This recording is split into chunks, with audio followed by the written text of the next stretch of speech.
Welcome to my channel. ഞാൻ ഇന്ന് ഉണ്ടാക്കാൻ പോകുന്നത് വെജ് പുലാവാണ്.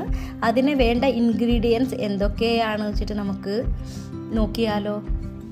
ഇത് ഗ്രൈൻഡ് ചെയ്യുന്ന സാധനങ്ങൾ: കറാമ്പോ, പട്ട, ഏലക്ക, കുരുമുളക്, വെളുത്തുള്ളി, പച്ചമുളക് ഒരു 10 എടുത്തോളേട്ടാ, സബള ഒരു 4, തേങ്ങ അരമുറി, മല്ലിച്ചപ്പ്, പുതിന. ഈ ഇഞ്ചി കൂടി ഇട്ടിട്ട് ഫൈൻ പേസ്റ്റായിട്ട് അരയ്ക്കണം കേട്ടാ. ഇപ്പോൾ കാണിച്ച സാധനങ്ങളൊക്കെ നല്ല ഫൈൻ പേസ്റ്റായിട്ട് അരച്ചെടുത്തിട്ടുണ്ട്. ഫ്രൈ ചെയ്യാൻ വേണ്ടിയിട്ട് 2 സബോള, 1/4 കിലോ ബീൻസ്, 1/4 കിലോ ക്യാരറ്റ് നല്ല ചെറുതായിട്ട് കട്ട് ചെയ്യണം. 3/4 കിലോ ബസുമതി അരി എടുത്തിട്ടുണ്ട് കേട്ടോ. ഓയിൽ ചൂടാക്കാൻ വെച്ചിട്ടുണ്ട് കേട്ടോ. അതിൽ കറാമ്പോ, പട്ട, ഏലക്ക, കുറച്ച് വെറുതെ ഒരു സ്മെല്ലിന് വേണ്ടിയിട്ട് ഇടാം. ഇങ്ങനെ കുറച്ച് വെളുത്തുള്ളി ഇടണം കേട്ടോ. ഓണിയൻ, ക്യാരറ്റ്, ബീൻസ്,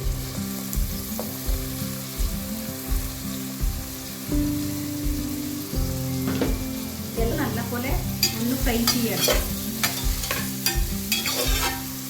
ശേഷം ഈ മസാല ഇതിൽ ആഡ് ചെയ്യണം. ഇതൊന്ന് പച്ചമണ പോണ വരെ ഫ്രൈ ചെയ്യണം. ഇത് ഫ്രൈ ആയിട്ട് ഈ നെക്സ്റ്റ് അരി ഇടാം. അരി കഴുകിട്ട് വെള്ളം ഇല്ലാത്ത പോലെ ഡ്രൈ ആക്കണം കേട്ടോ. അരി ഈ മസാലയുടെ ഉള്ളിൽ ഫ്രൈ ചെയ്യാം. 3 ഗ്ലാസ് അരി ഉണ്ടായിരുന്നു. ഇതിന് 5.5 ഗ്ലാസ് മതി. ബസുമതി അരി ആയിക്കൊണ്ട് വേഗം. ആവശ്യത്തിന് അനുസരിച്ചിട്ട് ഉപ്പിടാം.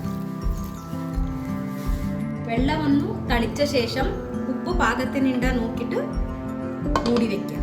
വിഷലാവണ വരെ വെയിറ്റ് ചെയ്യാം. അതെ, വിഷൽ പോണ വരെ ഇത് വിടരുത് കേട്ടോ. അപ്പോൾ തന്നെ കുറച്ച് ഒരു 10 മിനിറ്റ് കണ്ടിട്ട് തുറന്നിട്ട് 2 ടീസ്പൂൺ നെയ്യ് ഇട്ടിട്ട് നല്ലപോലെ മിക്സ് ആക്കാം.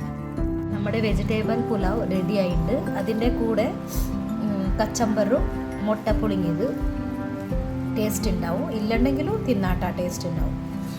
നെക്സ്റ്റ് വീഡിയോയിൽ വീണ്ടും കാണാം. Bye bye.